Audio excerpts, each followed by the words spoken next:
শবে বরাত এমন এক রাত যখন মানুষের জীবন সম্পর্কে অত্যন্ত গুরুত্বপূর্ণ ও বিশেষ সিদ্ধান্তসমূহ গ্রহণ করা হয়। কে মৃত্যুবরণ করবে আর কে বেঁচে থাকবে। আপনি হয়তো সহজ জীবন পাবেন অথবা কঠিন পরীক্ষার সম্মুখীন হবেন। আপনার রিজিক বা জীবিকা হয় বৃদ্ধি পাবে নতুবা সংকুচিত হয়ে আসবে। কে দারিদ্র থেকে সম্পদে পরিণত হবে, কার জীবন কষ্টে ভরে যাবে আর কার নাম মৃত্যুর তালিকায় যুক্ত হবে। তাহলে এই রাত কি আপনার জন্য শুধুই একটি সাধারণ রাত হয়ে থাকবে?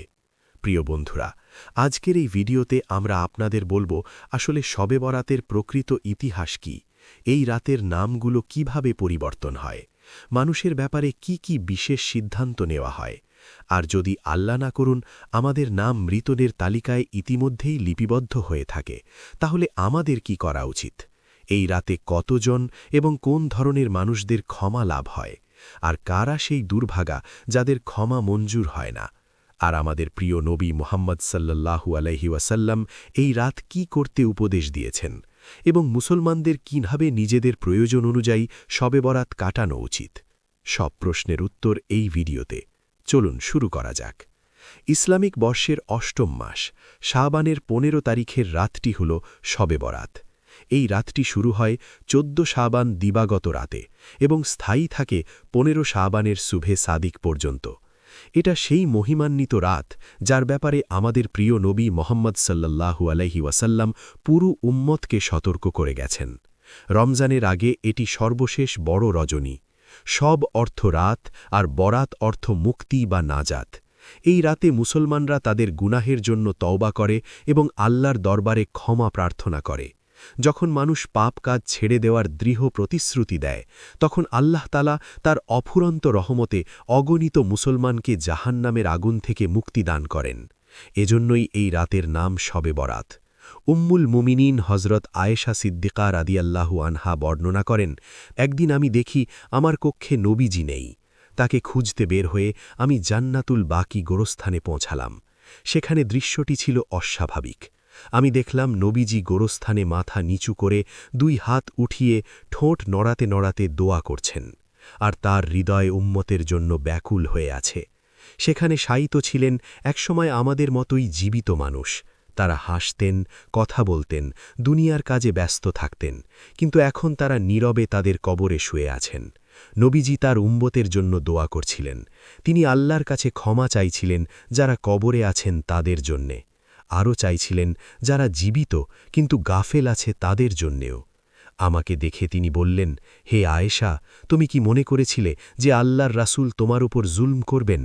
আমি উত্তর দিলাম, হে আল্লাহর রাসূল, আমি ভেবেছিলাম আপনি হয়তো অন্য কোনো সম্মানিত স্থির কক্ষে গিয়েছেন। তিনি বললেন, আজ রাতটি হল মধ্য শাবানের রাত। শাবানের ১৫ তারিখের এই বিশেষ রাতটির নাম শবে বরাত। এই রাতে আল্লাহ তাআলা অগণিত মানুষকে ক্ষমা করে দেন। আমি চাই আমার উম্মত মৃত্যুকে স্মরণ করুক, কবরের অবস্থাকে মনে করুক এবং আল্লাহর দিকে ফিরে আসুক। এই রাতে আল্লাহ তাআলা পৃথিবীর নিকটতম আসমানে অবতীর্ণ হন এবং বনু কালব গোত্রের ভেড়ার সংখ্যা চেয়েও বেশি মানুষকে জাহান্নামের আগুন থেকে মুক্তি দান করেন। বনু কালব ছিল একটি বিশাল আরব গোত্র যারা অসংখ্য ভেড়া ও ছাগল পালন করত।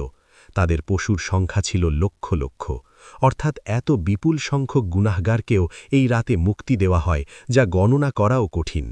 এটি এমন এক বরকতময় রাত যা এত মেহেরবানিতে পরিপূর্ণ যে কেউই বঞ্চিত হয় না, শুধুমাত্র সেই সকল দুর্ভাগা ছাড়া যাদের মধ্যে হিংসা, কঠোরতা ও নিষ্ঠুরতা, কৃপণতা, খুন, মদ্যপান বা বেহায়াপনা বিদ্যমান। তাদেরকে এই বরকতময় রাতের নেয়ামত থেকে দূরে রাখা হয়, নতবা এটি আল্লাহর রহমতের এক সমুদ্রমালা।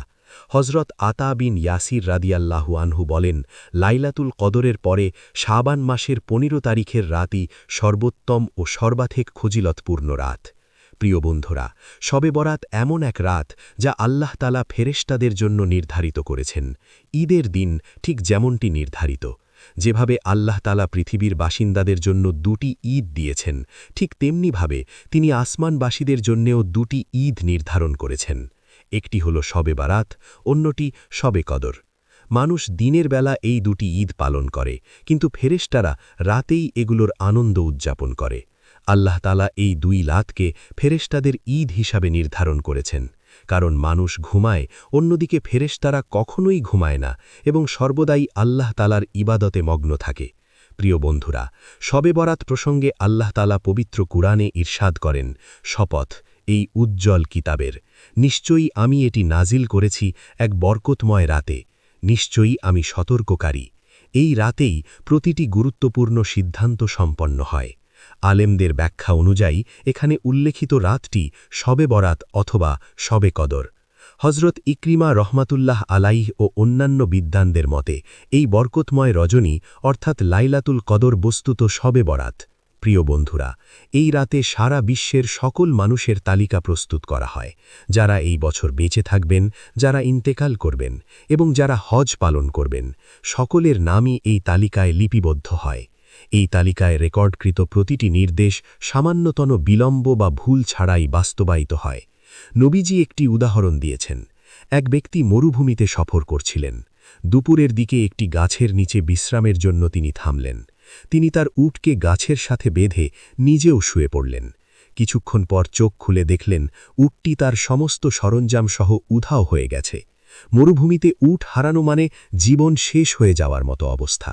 তিনি চারদিকে ছুটতে লাগলেন, কোথাও উটের কোনো চিহ্ন পেলেন না। ক্লান্ত হয়ে তিনি আবার সেই গাছের নিচে বসলেন। তিনি পিপাসায় কাতর হয়ে পড়লেন, মৃত্যুর জন্য অপেক্ষা করতে লাগলেন। মরুযাত্রীরা জানে শত শত মাইল জুড়ে কোনো জীবনের চিহ্ন নেই, না খাবার না পানি। তার উট চলে গেছে, মালপত্রও নেই, এখন মৃত্যু নিশ্চিত বলে মনে হচ্ছিল। গাছের সাথে হেলান দিয়ে তিনি শেষ সময়ের জন্য অপেক্ষা করতে লাগলেন। কিছুক্ষণ পর তিনি আবার ঘুমিয়ে পড়লেন। চোখ খুলে দেখলেন তার উটটি সমস্ত সরঞ্জাম সহ সেখানেই দাঁড়িয়ে আছে। মরুভূমির মাঝখানে এমন পরিস্থিতিতে উটটি ফিরে পাওয়া যেন জীবন ফিরে পাওয়ারই সমান।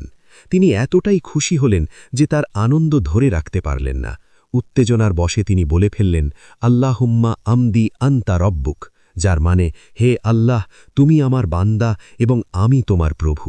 আসলে তিনি বলতে চেয়েছিলেন, তুমি আমার প্রভু এবং আমি তোমার বান্দা, কিন্তু আনন্দে তিনি নিজের ভাষার ওপর নিয়ন্ত্রণ হারিয়ে ফেলেন।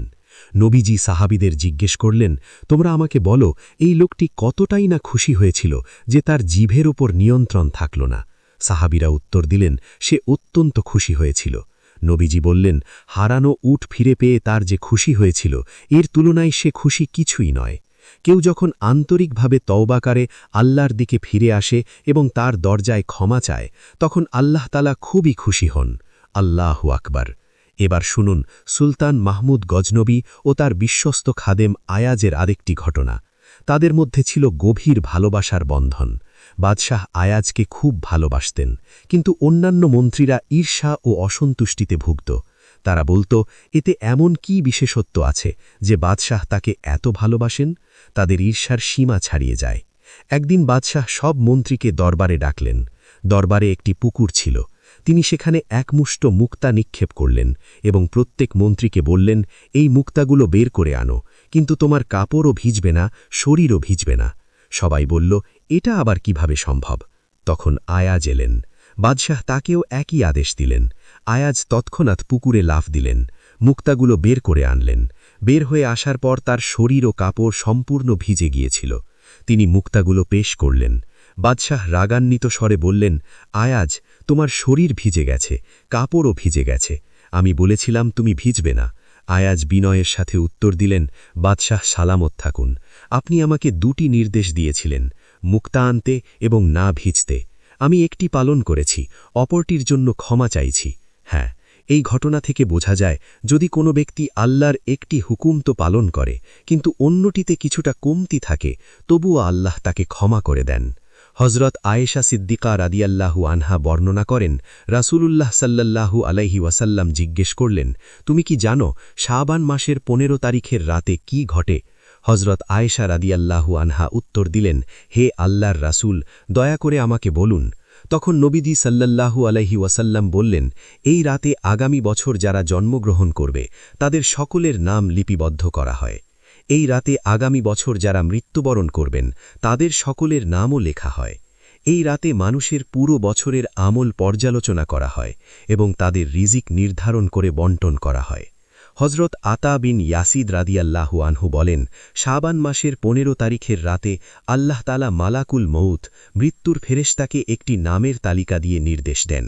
সেই তালিকার মানুষগুলোর প্রাণগুলোকে আগামী বছর তাদের নির্ধারিত সময়ে তুলে নিতে হবে।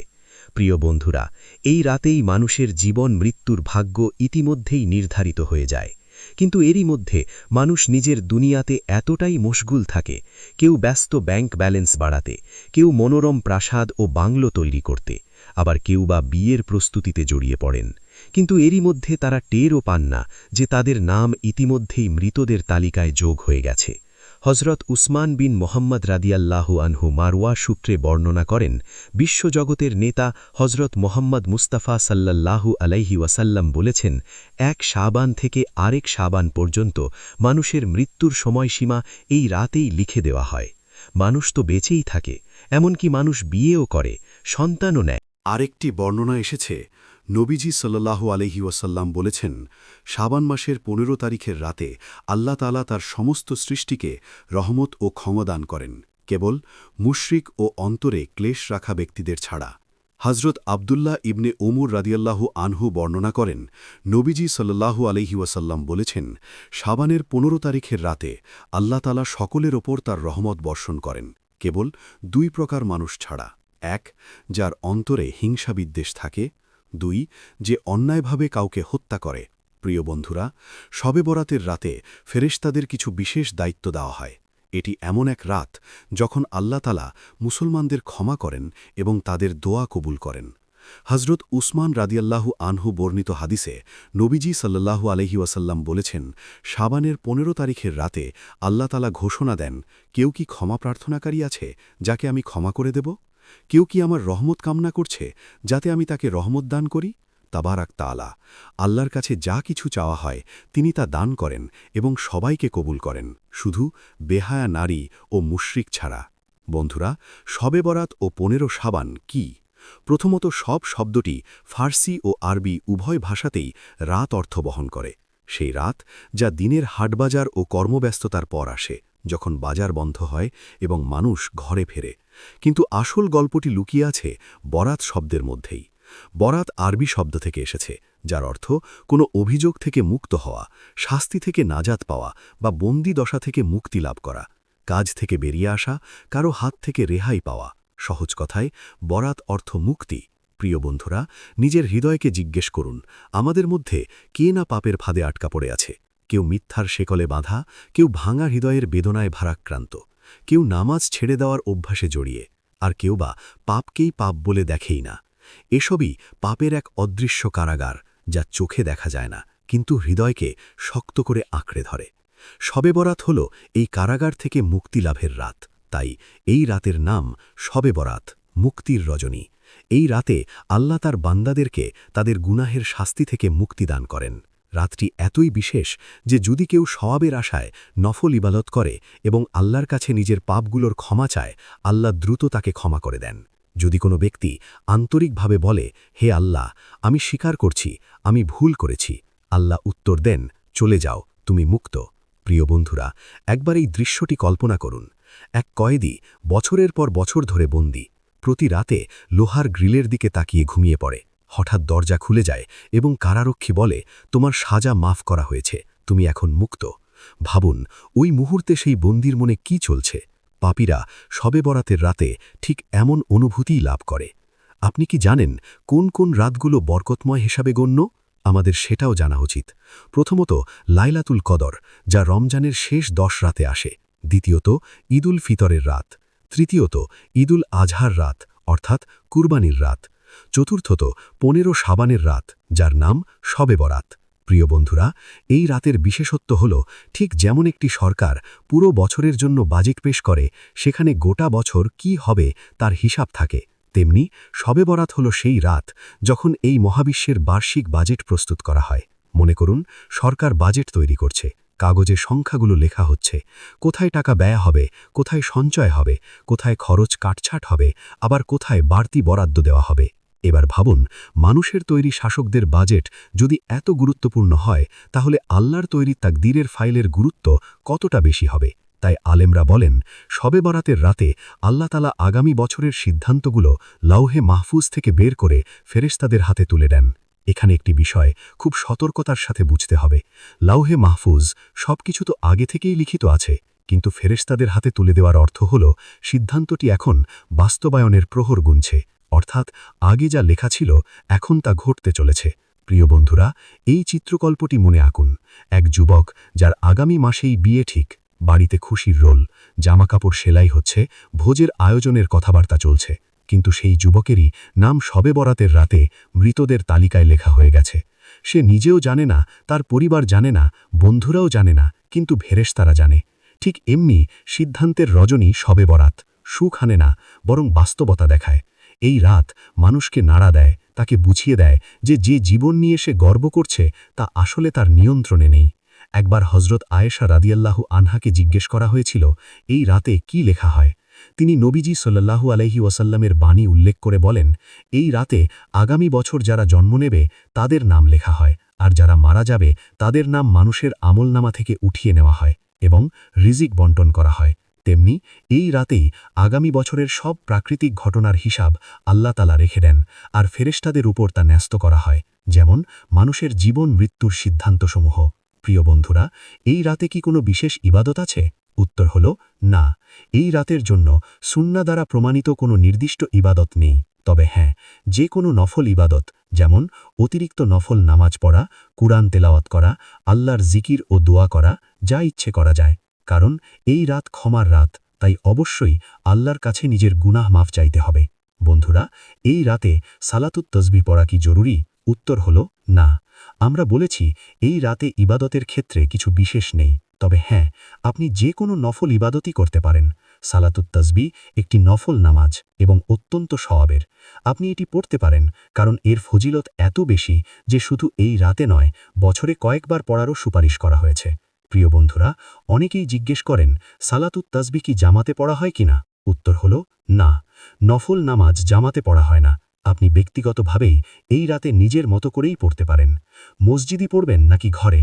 আমাদের নবীজি সাল্লাল্লাহু আলাইহি ওয়াসাল্লাম বলেছেন, তোমাদের ঘরগুলোকে কবরস্থান বানিও না, অর্থাৎ ফরজ নামাজ ছাড়াও বাড়িকে নফল সুন্নত নামাজ ও আল্লাহর জিকিরের মাধ্যমে আলোকিত করো। যেহেতু এই রাতের ইবাদত নফল, তাই বরং ঘরেই পড়া উত্তম। কারণ নফল ইবাদতে জমায়েত করা আদর্শ নয়, নিজে যতটুকু সম্ভব পড়বে।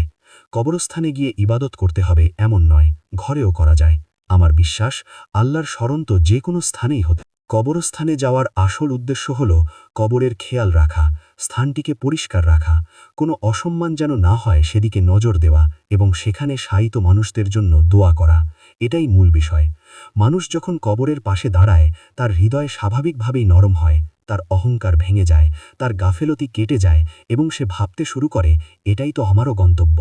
আর যদি কেউ সত্যিই আল্লাহ থেকে দূরে সরে গিয়ে থাকে কিন্তু আন্তরিকভাবে তার দিকে ফিরে আসে, তাহলে আল্লাহর খুশি ঠিক নবীজি সাল্লাল্লাহু আলাইহি ওয়াসাল্লামের দেওয়া সেই উদাহরণের মতো। মরুভূমিতে হারানো উট ফিরে পাওয়ার আনন্দ। আপনি গিয়ে খুশির ভিড়ে নিজেকে হারিয়ে ফেলুন, নিজের কথাও ভুলে যান।